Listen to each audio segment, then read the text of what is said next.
Hardo dan Pak Dana seperti itu. Nggih. Jadi untuk mungkin petani milenial juga jangan takut bereksperimen karena nantinya akan ada garansi pertanian seperti itu. Nggih. Selanjutnya adalah untuk pelatihan dan pendampingan untuk ibu-ibu petani. Jadi nanti bukan hanya pelatihan tapi juga kami berkomitmen untuk mendampingi. Artinya untuk meminimalisir gagal panen seperti itu. Nggih. Dan kebetulan ada juga kami berkomitmen untuk menyediakan air pertanian. Jadi seperti yang Bu Susi tadi disampaikan, artinya kami berkomitmen untuk menyediakan air di pertanian. Jadi jangan khawatir di mana misalnya lahan-lahan jenengan kurang perairannya, nanti kami komitmen untuk menyediakannya. Seperti itu. Yang berikutnya kita juga akan mendampingi Bapak Ibu untuk melakukan uji lab. Jadi nanti kami berkomitmen untuk membuat lab tanah, yang artinya nanti Bapak Ibu akan kami beri datanya. Sebenarnya tanaman apa yang cocok yang ditanam di lahan Bapak Ibu, seperti itu. Itu komitmen kami untuk mendukung smart farm. Artinya bukan hanya fasilitas alat pertanian yang modern, tapi juga kami memberikan ilmu pertanian yang modern kepada Bapak Ibu. Mungkin seperti itu. Harapan saya, harapan kami semua tentu saja, semoga dengan program prioritas pertanian dari Pak Hardo dan Pak Dana memberi kebahagiaan untuk kita semua. Artinya setelah mungkin nanti Pak Hardo dan Pak Dana sudah terpilih, kita semua akan menjadi bahagia dengan program prioritasnya. Mungkin itu saja yang bisa saya sampaikan. Kurang lebihnya mohon maaf. Assalamualaikum warahmatullahi wabarakatuh.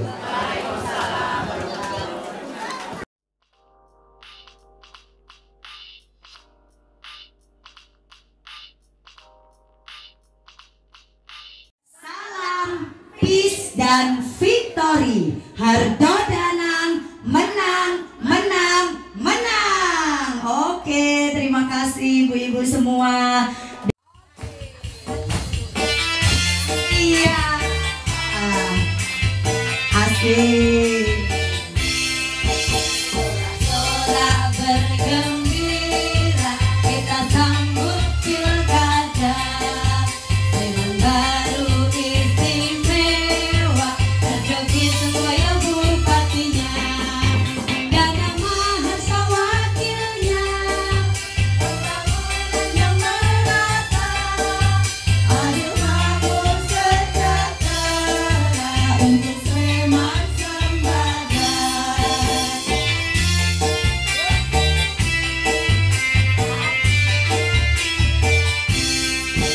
Pembangunan yang merata bukan untuk warganya, bukan untuk koleganya, untuk Sleman Sembada.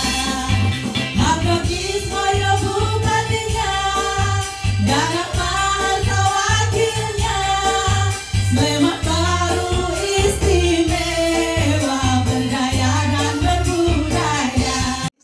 Juga penggiat-penggiat KWT yang ada di Anugerah, juga ibu-ibu sekalian yang sudah hadir di tempat ini, merupakan suatu kebahagiaan bagi kita bersama, dan kita ucapkan puji syukur kepada Tuhan Yang Maha Kuasa, di mana di kesempatan kali ini kita bisa bersama-sama bertemu langsung dalam acara sehat tani, guys. Sekaligus ini nanti akan mensyukuri bahwa di KWT Tani sudah menginjak usia yang ke-26. Sungguh ini adalah merupakan suatu kebanggaan bagi KWT yang ada di sini. Umur 26 adalah umur yang sudah bisa mampu untuk menjadikan berbagi ilmu tentunya. Namun demikian nanti kita bersama-sama bisa saling isi dan saling menguatkan untuk bisa menggerakkan KWT yang ada di sini, di KWT Ngasa, maaf, ini nanti bisa berjalan menjadi tambah kuat, tambah eksis dan berdaya, tambah cerdas tentunya, maju. Namun demikian itu harus dengan dukungan ibu-ibu semua. Tentunya ini nanti kita dalam perjumpaan bukan hanya kali ini saja ya Bu, harapannya ini yang pertama ada kesinambungannya. Oleh karena itu ibu-ibu sekalian, saya juga ingin matur bahwa kali ini Bapak Harto tidak bisa hadir di tengah-tengah kita karena ada kebersamaan acara. Namun derek salam kagem ibu-ibu semua. Assalamualaikum warahmatullahi wabarakatuh. Untuk selanjutnya kami juga ngiras-ngiras ke Ibu. Ini saya Ibu Mila Hardo bersama tim menghadiri kegiatan ibu-ibu khususnya KWT di Anugerah Tani dalam rangka ulang tahun dan sekaligus juga ini adalah Hari Tani se-Indonesia. Nggih, leres nggih? Alhamdulillah, monggo nanti sarang-sarang kita rayakan sebagai titik tumpu kita bahwa nanti kita ada semangat untuk berkelanjutan. Namun ini semua bisa berlangsung apabila ketika nanti ibu-ibu bersama dengan nama yang baru Perempuan Tani Indonesia secara umum, tetapi kalau nanti di Sleman menjadi Perempuan Tani Sleman. Tentunya dalam hal ini banyak kendala yang harus kita hadapi. Oleh karena itu monggo nanti kita mempunyai kesatuan tujuan kita bersama-sama dalam rangka pencoblosan di tanggal 27 November. Kulaturi Ibu mohon doa dan supportnya supaya nanti kita bisa bersama-sama kembali untuk bisa bertemu lagi. Ngaten nggih ibu-ibu sekalian, mudah-mudahan kita bisa bersama-sama Gusti Allah ijabah dan kita bisa mewujudkan menjadi KWT-KWT yang berpotensi. Amin. Makatan ibu-ibu sekalian, matur nuwun dari saya. Wassalamualaikum warahmatullahi wabarakatuh. Kalau saya bilang Hardo Danang, penjenengan matur menang 3 kali nggih. Baik, saya mulai. Hardo Danang. Hardo Danang. Saya hanya 2 kali aja mengucapkan karena memang nomornya Pak Hardo nomor 2. Matur nuwun ibu-ibu sekalian, terima kasih. Wassalamualaikum warahmatullahi wabarakatuh. Ibu-ibu petani, terutama petani Sleman. Salamnya, salam petani. Menanam, memelihara, menghasilkan. Petani itu keren. Ya. Menanam, memelihara, menghasilkan. Petani itu keren. Semangatnya buat kita semua. Yuk, salam petani. Menanam, memelihara, menghasilkan. Petani itu keren. Terima kasih. Sedikit saya memberi semangat buat kita semua. Di sini adalah dari kelompok wanita tani 17 Kapanewon. Bu Harto mungkin dulu bersama kita mengunjungi dalam ketahanan pangan. Di sini kita kumpul bersama. Dalam beberapa pekan kita tidak berkumpul. Rindu mboten ibu-ibu? Rindu.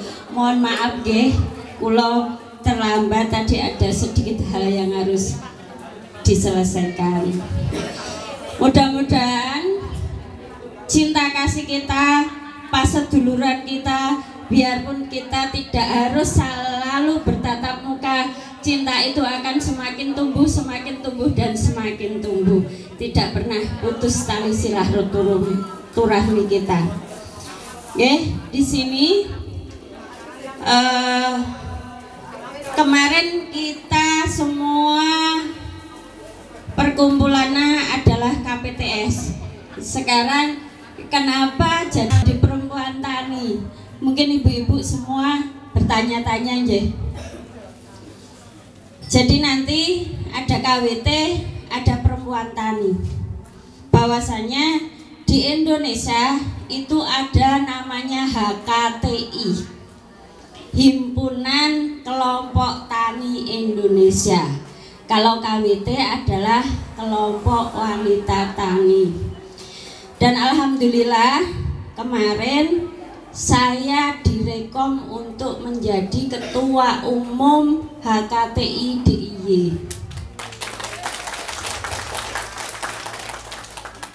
Pembentukannya baru terbentuk ketua, sekretaris, dan bendahara, dan itu nanti kita mau dilantik di Jakarta. Nggak tahu nanti sama Bapak Muldoko atau ketua yang baru.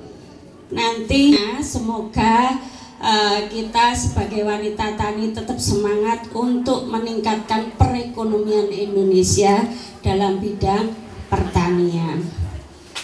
Jadi nanti tugas saya adalah membentuk DPC di wilayah DIY.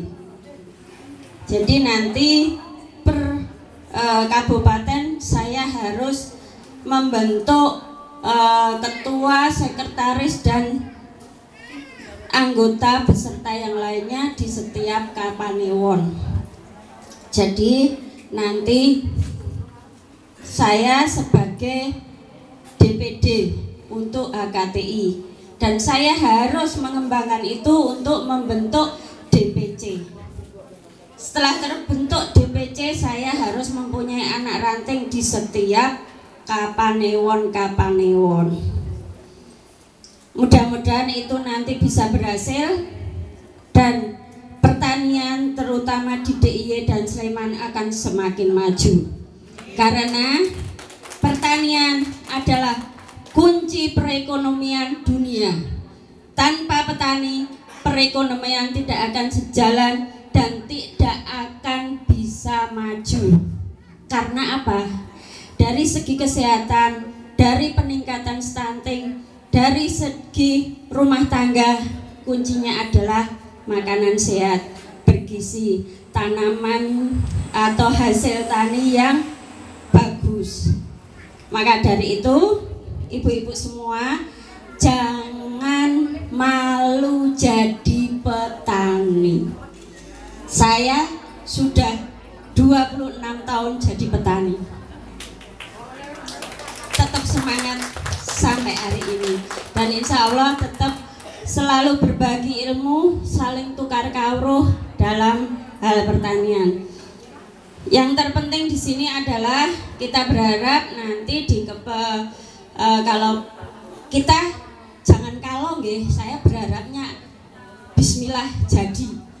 Pak Erto dan Pak Danan, jadi mudah-mudahan pertanian di Sleman semakin disupport dengan program pelatihan sarana dan prasarana yang diberikan secara adil dan merata, tanpa selalu harus memilah iki lo boloku, iki lo boloku, iki ra boloku ra tak kasih.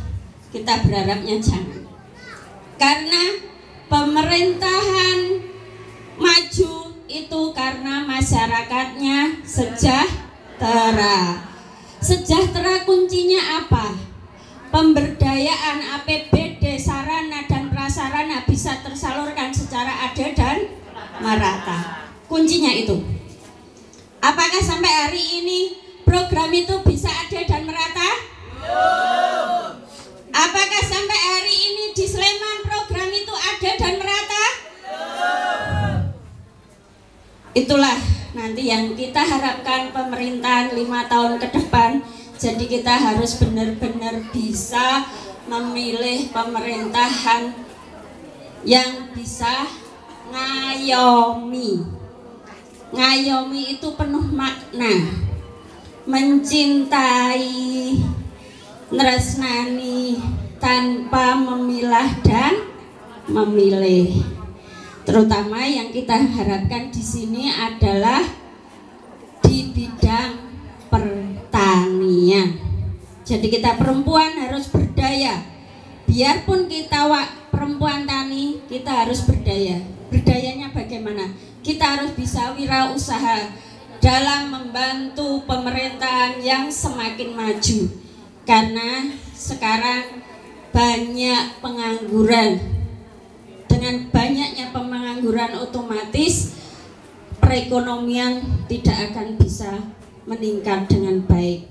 Maka dari itu dengan kita menanam, memelihara, menghasilkan, disitulah nanti akan terbentuk kerentek untuk wirausaha. Dengan apa? Pengolahan pangan apa yang dihasilkan. Jadi kalau hasil tani kita murah, Bapak Ibu jangan mengeluh. Kita harus punya inovasi. Bagaimana cabai saya yang sekarang harga 8.000 harus bisa terjual dengan harga 50.000. Itu namanya kita punya niat untuk wirausaha.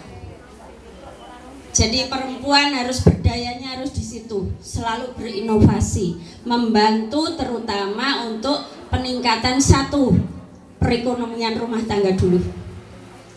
Dengan perekonomian rumah tangga, pemerintah akan semakin ringan. Tapi pemerintah harus selalu berusaha untuk adil memberdayakan semua masyarakatnya.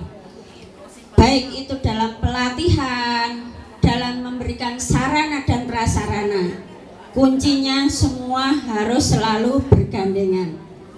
Contoh sampai saat ini, penciptaan petani milenial itu yang selalu bikin saya gemes. Kenapa ibu-ibu? Karena terciptanya petani milenial, tergelontornya dana yang begitu besar, tapi begitu hasil tidak ada, semua berhenti. Padahal tujuan pemerintah memberikan anggaran untuk apa? Untuk memacu kita, diberi modal, memacu kita untuk bisa menerapkan atau memakai dana dari pemerintah itu untuk kita bisa berinovasi. Oh iya, saya dikasih bantuan sekian, berarti saya harus bisa berhasil. Dan bantuan ini besok harus saya kembangkan lagi. Syukur-syukur bisa bantuan ini saya berhasil, besok saya kasihkan ke yang lain. Sebenarnya tujuan pemerintah seperti itu. Tapi kadang berpikirnya tidak sampai seperti itu. Alah iki uang pemerintah, habis-habis, hancur negara, hancur kepemerintahan kalau harus seperti itu. Tapi pemerintahan memberikan fasilitas itu untuk apa? Untuk kita semua bisa berkarya, untuk kita semua bisa berinovasi. Apa yang diberikan pemerintah bisa dikembangkan untuk lebih maju lagi. Nah, pemerintah harus selalu memberikan, nanti yang harus diberikan berikutnya uang dari mana kalau tidak bisa dikembangkan. Pada Sleman, lahan pertanian itu cukup banyak. Kalau kita semua mencintai namanya petani dan tidak pernah mengeluh biarpun harga itu murah, tanah-tanah di Sleman tidak akan kosong. Tapi dengan apa? Harus selalu digandeng pemerintah. Kadang alasannya sekarang musim kemarau, tidak ada banyu, tidak ada air. Padahal di Sleman itu semua, hampir semua kecuali di daerah Merapi itu sumber airnya cukup bagus. Tempat-tempat lain di Jawa Timur sana pemerintah pertaniannya maju. Kenapa? Mereka nggak pernah mengeluh karena selalu digandeng dengan pemerintah. Kemarau dikasih sumur bor dan juga dikasih mesin sedot. Jadi mereka bisa selalu mencukupi kebutuhan pangan bahkan sisa. Mudah-mudahan Sleman besok juga bisa seperti itu. Kita bisa berharap seperti itu. Dengan apa? Kita memilih pemimpin yang ngayomi, pemimpin yang bijak, yang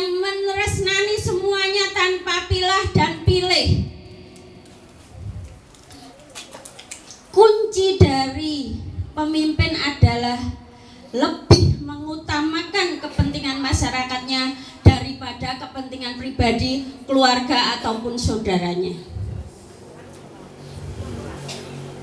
Kalau pemerintahan seperti itu, semuanya akan maju. Dan itu semua ada di Pak Hardo dan Pak Danang. Beliau punya visi misi yang bagus sekali. Visi misinya untuk kesejahteraan masyarakat Sleman. Semua bisa dilihat di medsosnya beliau. Karena kalau lali nih utara satu-satu, nanti ada tim yang ngatur ya. Ya, gitu ya. Semangatnya untuk kita semua. Jadi nanti insya Allah setelah saya bersama pengurus KSB nanti dilantik, saya punya kewajiban untuk membentuk DPC di setiap Kapanewon, dan saya harus mempunyai anak ranting di setiap Kapanewon. Lah itu nanti yang akan saya gerakkan paling utama adalah di Kabupaten Sleman. Setelah kami nanti dilantik untuk menjadi Ketua Umum DPD HKTI DIY. Mohon doanya, kita selalu berusaha mensupport karena HKTI itu adalah himpunan kelompok tani Indonesia yang belum punya DPD. Itu ada di Jawa Tengah, Papua, Kalimantan, dan besok itu pelantikannya ada 11 dari DIY. Jawa Tengah sudah ada, Papua, Sulawesi, NTT, terus mana lagi saya lupa. Dan itu nanti tugasnya mereka semua adalah membentuk DPC, dan nanti yang saya utamakan adalah Sleman, karena nanti HKTI itu adalah disupport dari pemerintah untuk perkembangan petani, terutama untuk petani wanita. Semangat semuanya, nanti semangat untuk menjeng guyong. Jadi nanti Pak Hardo dan Pak Danang, jadi kita nanti minta pelantikan untuk anak ranting HKTI DPC di Kabupaten Sleman. Setuju? Terima kasih. Itu aja sedikit ulasan dari saya. Semangat petani. Saya pun semangat untuk selalu tukar kawruh bersama petani-petani terutama yang ada di Sleman. Untuk tahun ini kami mendapatkan kerjaan untuk membantu mengolah sampah plastik yang ada di Jogja melalui teknologi drainase plastik. Jadi mereka ada event lingkungan ibu. Event lingkungan itu mereka kemas dalam konsep musik. Nanti rencananya akan dilaksanakan di Tebing Gresik 26 sampai 27 Oktober 2024. Jadi nanti 100% energi yang dipakai dalam konser musik tersebut memakai solar dari sampah plastik itu. Menjadi contohnya nanti gensetnya akan menggunakan bahan bakar dari solar plastik. Kemudian untuk pengolahan yang ada di sini, sampah-sampah plastik yang masuk itu semuanya donasi. Dari donasi warga sekitar yang sudah mulai memilah, kemudian UMKM. Jadi kami sasar UMKM karena kebanyakan sampah plastik yang diolah itu adalah sampah plastik low value atau yang tidak memiliki nilai jual. Kayak misalnya partikel sedotan, bungkus mie instan, terus kemudian plastik es teh, cup yang dipakai untuk kopi. Nah, jangan kebanyakan terutama UMKM di Warmindo, Angkringan itu sampah-sampah plastik tersebut masih lumayan banyak. Dan kemudian kami coba sosialisasi ke mereka juga untuk supaya bisa memilah sampah plastiknya, karena supaya sampah plastik itu nggak bocor ke, kalau bisa kita olah sendiri, nggak bocor sampai ke TPA ataupun ke sungai itu. Karena kalau sudah masuk ke perairan kita udah nggak bisa kontrol lagi ya, itu bisa kita ekspor ke negara lain sampah plastiknya. Nah, sampah plastik ini memang membutuhkan teknologi untuk membantu mengurainya karena butuh puluhan bahkan ratusan tahun supaya bisa terurai. Nah, di sini ada 7 jenis sampah plastik ibu yang bisa dapat yang jenis-jenis macam sampah plastiknya ada 7. Untuk khusus untuk mesin piralisasi di sini, contoh jenis yang nomor 1 PET, itu contohnya kayak botol air mineral dan kemasan gitu. Sama plastik niken itu bisa kami olah. Karena sebenarnya yang plastik botol itu kan masih punya nilai jualnya, jadi bisa diolah di bank sampah dulu untuk pemberdayaan masyarakat. Tapi terus kemudian jenis yang ketiga itu PVC. Contohnya itu kayak label di air kemasan itu karena dia mengandung fluoride, jadi dihindarkan untuk diolah di sini karena nanti dia akan berpengaruh ke emisi. Kemudian 5 jenis sampah lainnya itu bisa diolah dengan teknologi ini. Yang contohnya itu Bu, yang kode nomor 2 itu kayak botol sampo, terus kemudian botol sabun cair itu bisa, itu jenis HDPE. Kemudian jenis yang nomor 4 itu LDPE, contohnya itu kayak plastik resep, plastik bakso tadi. Kemudian yang nomor 5 itu ada PP atau polipropilin, itu contohnya kayak bungkus instan, sedotan, kemudian apa, cup simbol, ya cup kopi dan ini. Nah, jenis yang kelima ini dia food grade, jadi kualitasnya paling bagus jenis plastik. Jadi nanti kita diolah pun ada perbedaan satu. Kemudian jenis yang keenam itu TS atau polistiren, itu contohnya styrofoam. Jadi di sini bisa diolah Bu. Karena kan selama ini styrofoam cuma apa ya, numpuk, kalau nggak numpuk di TPA itu di sungai-sungai banyak sekali kan dari styrofoam. Karena pada bingung ini cara nyolahnya gimana. Menurut data apa Kementerian Lingkungan Hidup kan itu kalau styrofoam gitu sekitar 150 tahun. Kemudian yang nomor berikutnya ada nomor 7, nomor 6 ya, nomor 6 itu sudah polistiren. Sekarang nomor 7 ada sampah jenis other, itu contohnya saset itu. Dan sampah saset ini paling susah diolah juga karena dia multi layer. Di dalamnya kan ada aluminium foil kemudian dia. Selama ini hanya apa? Kita kalau misalnya ada dari komunitas bank sampah kan kebanyakan hanya dipakai untuk misalnya tas atau dibikin ekobrik gitu ya. Itu sebenarnya kayak memperpanjang usia sampahnya. Karena nanti kalau itu udah nggak terpakai atau tidak ada pasar yang bisa kita jual produk itu, akan jadi sampah. Nah, di mesin ini bisa diolah. Nah, teknologi hidrolisis yang dikembangkan di plastik ini mulai dilakukan riset itu sejak 2014.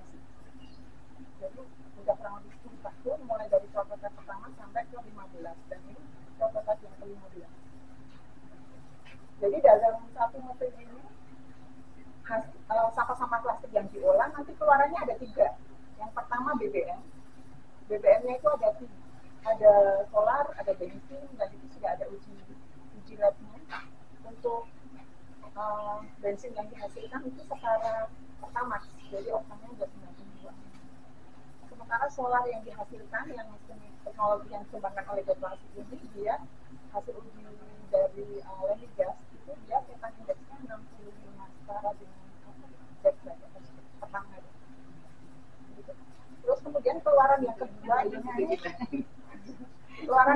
itu berupa gas, namanya gas propilin itu. Jadi di situ nanti ada gas yang bisa dipakai sebenarnya langsung disalurkan ke kompor, jadi bisa langsung dipakai di masak. Kemudian keluaran yang terakhir ketiga adalah karbon residu. Jadi kayak arangnya karbonnya yang tersisa dari proses tadi itu nanti letaknya ada di sini di dalam tabung reaktor. Itu diambil setelah semua prosesnya selesai. Dan arang ini sebenarnya kalau mau habis sampahnya udah nggak ada sisa lagi, itu bisa langsung disebar ke tanah untuk kembalikan unsur hara. Tapi kalau mau dibuat nilai ekonomis, dia dicampur resin nanti jadi merchandise. Nanti semua produknya ada di sana. Dan untuk karena mesin ini ada di sini karena ada event nya Get Plastik, maka kami bisa menyampaikan ke masyarakat untuk masyarakat bisa mendonasikan sampah plastiknya supaya nggak dipakai sendiri di rumah itu sampai kemungkinan Oktober itu. Kan eventnya mereka Oktober, jadi Oktober sudah selesai. Jadi akan sayang sekali kalau misalnya itu tidak ada dukungan dari masyarakat ataupun dari pemerintah setempat ya. Karena nanti sampah plastiknya akan kembali lagi ke sungai atau kalau enggak ke TPA. Kalau di TPA itu sudah tercampur dengan sampah organik, maka dia udah akan lebih susah diolah. Untuk pertanyaannya, hasil dari produksi ini kita itu sudah bisa berdaya jual belum seperti solar dan pertamax? Kalau untuk penjualan kami tidak bisa melakukan jual beli untuk hasil solar. Mungkin dari nambahi aja Mbak, nambahi aja pertanyaan.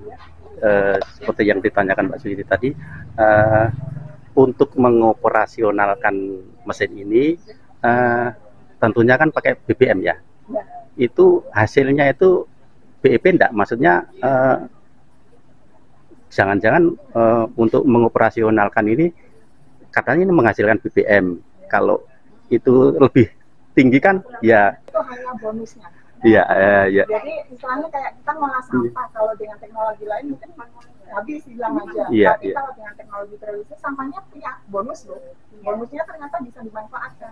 Iya. Jadi gini, umpama kan kapasitas dalam sekarang untuk pengolahan sampah itu sampah yang tidak bisa terurai kan banyak. Jadi kalau itu bisa 2 kali manfaat kan itu lebih ke perekonomiannya juga lebih bagus. Seperti sampahnya terurai tapi ada hasilnya, dan hasil ini bisa berdaya jual dengan proses umpama persekian kubik sampah plastik menghasilkan bensin pertama sekian liter, solar sekian liter. Nah itu kan akan semakin membuat untuk biaya dalam produk pengolahan sampah ini kan bisa secara mandiri, itu seperti itu.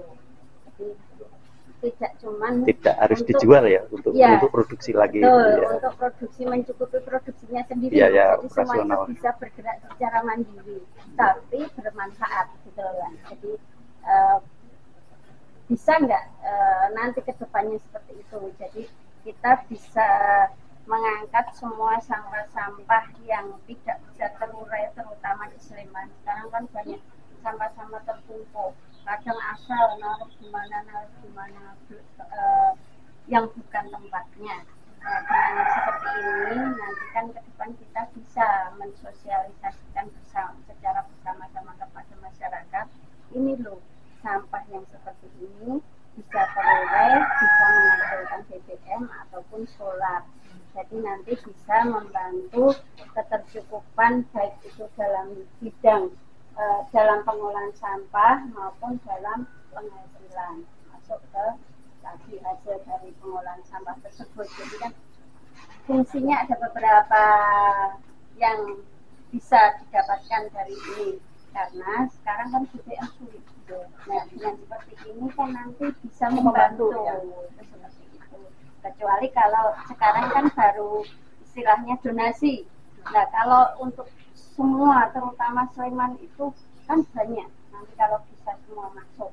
Nah ini kan di situ tujuannya sama-sama semua mendapatkan hasil. Jadi pemerintah bisa tertolong dengan pengolahan sampahnya, dan untuk tempat TPS pengolahan sampah ini juga mendapatkan hasil dari ini. Hasilnya bisa untuk biaya produksi sendiri, sisanya bisa untuk membantu pemerintah dalam menangani itu. Jadi kalau boleh sedikit menambahkan, jadi kalau misalnya kita mengolah sampah, contoh ya, sampah yang jenis nomor 5 yang polipropilen tadi, 100% yang kita masukkan itu misalnya 14 kilo sampah jenis polipropilen kita masukkan ke dalam tabung berat, nanti dia akan menghasilkan solarnya 14 liter. 14 liter. Nah, dari hasil pengolahan tersebut, mesin ini dia dalam sekali ngolah dia butuh waktunya sekitar 3 jam. 3 jam dengan gas LPG yang dibutuhkan kurang lebih 3 kilo. Dan listrik yang digunakan pun dia kecil sekali karena dia hanya menyalakan solar panel aja untuk sistem keamanannya. Jadi kalau dari sisi operasional ini cukup kecil ya. Nah, dari hasil 14 liter tadi, kalau misalnya itu sehari bisa 2 kali proses, kan dia sehari juga bisa menghasilkan kurang lebih 28 liter. Ya. Nah, sampahnya sudah terolah 28 kilo dan ada bonus BBM-nya ini 28 liter. Nah, bonus BBM ini bisa kita kerjasamakan misalnya dengan komunitas tani, kan karena ada keterbatasan solarnya, jadi dan nanti dari komunitas tani tersebut akan memberikan sejumlah kontribusi untuk membantu operasional di sini. Jadi saling kerjasama. Iya, saya tadi maksudnya seperti itu. Jadi bisa bermanfaat untuk semuanya dan sampah ini bisa secara mandiri. Biarpun nanti pemerintah juga membantu, nanti kan bisa mencukupi semuanya dengan sendiri dan bisa membantu dalam hal tadi mencukupi BBM biarpun tidak banyak, tapi sudah bisa menolong terutama bagi petani yang tidak punya barcode. Itu kan sekarang harus ada barcode. Itulah kesulitan yang sekarang dialami. Cuman sekarang kalau untuk teknologi listrik biar murah pun kan sekarang juga ada teknologi yang baru, yaitu dengan panel tenaga surya. Itu nanti kedepannya semoga Pak Arjo bisa mencukupi itu. Jadi listrik tidak boros, petani dan pengusaha lainnya semakin bisa menekan biaya dengan tadi panel tenaga surya. Itu sekarang semua udah ngumpulin, terutama di Jawa Timur. Itu sekarang semua banyak petani yang pakai pengairan sumur bor dikasih pemerintah, terus mesinnya itu sekarang banyak ada yang disubsidi dengan ada sistem panel di sawah tapi bukan listrik tenaga surya, dan mesinnya juga pakai dari tenaga surya. Itu yang semakin bisa menekan kesejahteraan petani dan pengusaha yang lainnya, karena untuk panel tenaga surya tidak ada larangan dari PLN. Jadi nanti bisa kedepannya itu masukan seperti itu. Jadi kami juga berharap nanti dari pengolahan sampah ini bekerja sama dengan pemerintah, bersama dengan pemerintah Kabupaten Sleman terutama, bersama-sama dalam penanggulangan sampah yang sekarang masih belum bisa semuanya istilahnya tertampung dengan baik, masih pembuangan secara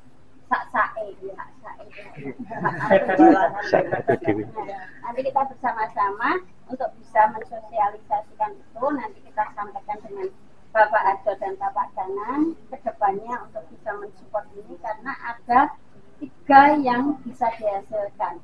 1 menghasilkan bensin, menghasilkan solar, dan bisa menghasilkan gas.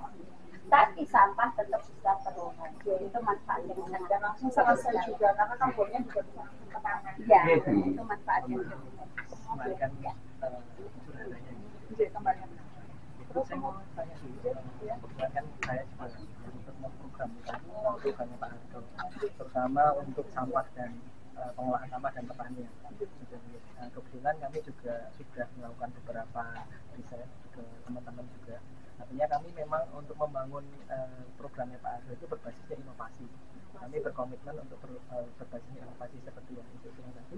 Ya, tadi juga kami juga sudah pikirkan bagaimana caranya kita juga menggunakan listrik. Salah satunya kalau yang sudah kami riset itu adalah menggunakan power ground. Artinya kita mengambil unsur listrik di dalam tanah. Itu juga ternyata kami sudah berhasil kami lakukan. Nanti harapannya itu juga bisa menghemat tadi operasional di masing-masing sektor pertanian atau pengolahan sampah seperti ini. Untuk ini saya mau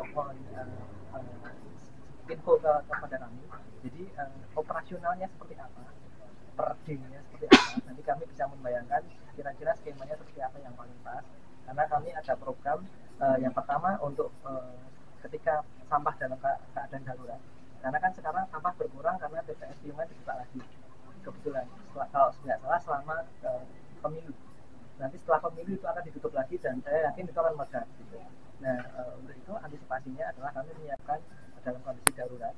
Dan yang kedua, ketika sudah tidak darurat, kita pengennya itu semua akan dikelola dengan baik.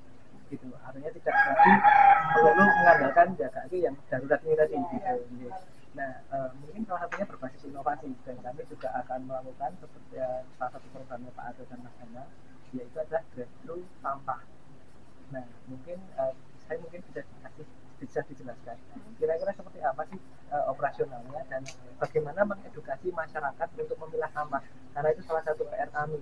Beberapa Kapanewon kami kunjungi, mereka sangat susah, terutama di area perkotaan, karena orangnya cenderung lebih malas gitu. Mungkin bisa dijelaskan. Tapi yang untuk maksudnya dimaksud operasional itu jadi mesin ini kapasitasnya berapa, operasionalnya seperti apa, per day-nya? Oh iya. Kalau yang untuk mesin yang sekarang ada di sini, ini adalah BPM prototipe yang ke-15. Kapasitasnya sebenarnya itu 20 kilo. 20 kilo sampah bisa masuk. Cuma kan itu harus didukung dengan teknologi lain, kayak misalnya mesin press dan juga mesin pencacah plastik. Cuma kebetulan kan kami kemarin juga coba audiensi ke DSM untuk cari pinjaman, tapi ternyata tidak memungkinkan. Jadi akhirnya kami press manual. Makanya dari kapasitas 20 kilo itu yang bisa masuk cuma 14 kilo. Itu kalau sudah di-press pakai slotip itu masih stabil, nanti dia gulung-gulung di slotip nama. Nah, 14 kilo masuk di proses. Jadi kan ini pemanasan ya, prosesnya bukan pembakaran, karena dia tidak membutuhkan oksigen. Jadi dia masuk ke ruang kedap udara di dalam tabung reaktor. Jadi dia energinya dari gas dan kompor. Jadi sistemnya dipanaskan kemudian menguap, terus ada proses kondensasi. Dia berubah jadi cairan. Dan cairannya itu tadi keluar dalam bentuk BBM tadi nih. Ada resin dan juga solar yang itu nanti perbedaannya itu hanya di temperaturnya. Kalau temperatur 100 sampai 120 itu yang keluarnya bensin. Tapi kalau karena kita yang disasar adalah solar, maka kita baru cek setelah temperaturnya ini di atas 300.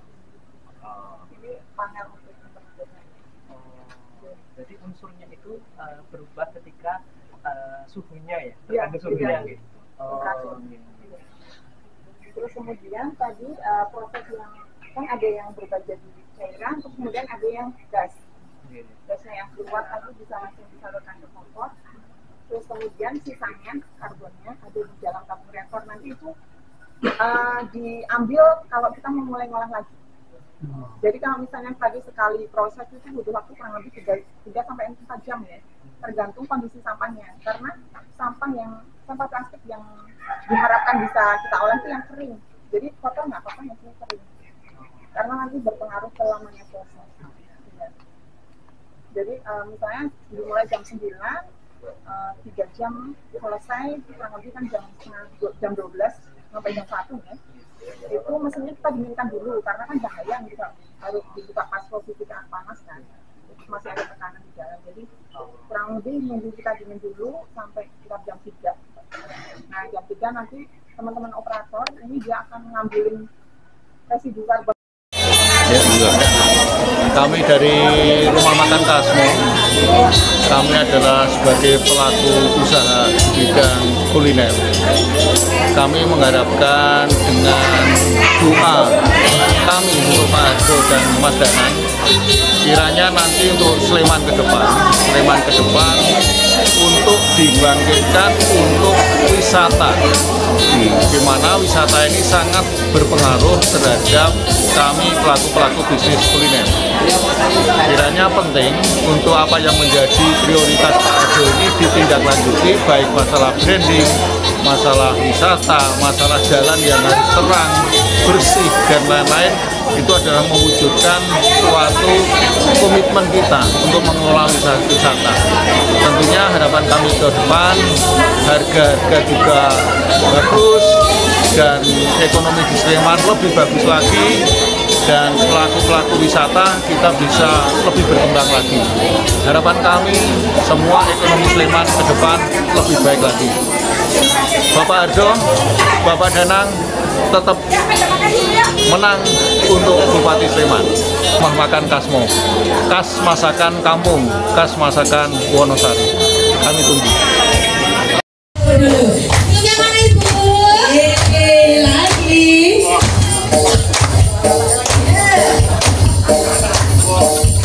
Kita di sini tuh harus ibu bapak yang menggunakan jalan di kanan.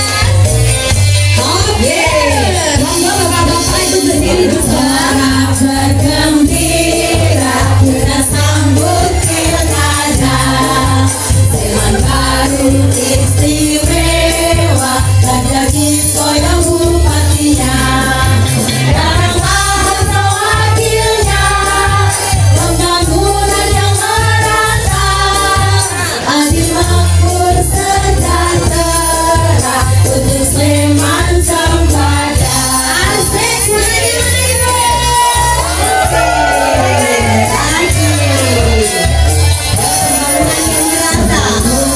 kurang